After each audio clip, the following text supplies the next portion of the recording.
अल्लाह के नेक बंदे कहते हैं किसी जगह भी तुम्हारा दिल अल्लाह रसूल के मुकाबले में उलझना नहीं चाहिए। कई दफ़ा ना हम मानने को तैयार नहीं होते, लेकिन हमारे ऊपर दौलत की मोहब्बत पूरी तरह सवार होती है, वो सजदे में ज़ौक़ आने नहीं देती।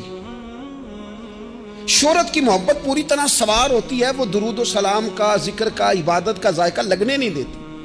वो जो कहा था ना, वल्लज़ीना आमनू अशद्दु हुब्बन लिल्लाह, ईमान वाले सबसे बढ़कर अल्लाह से प्यार करते हैं, सबसे बढ़कर रसूलुल्लाह सल्लल्लाहु अलैहि वसल्लम से मोहब्बत करते हैं। क्यों कहा गया था?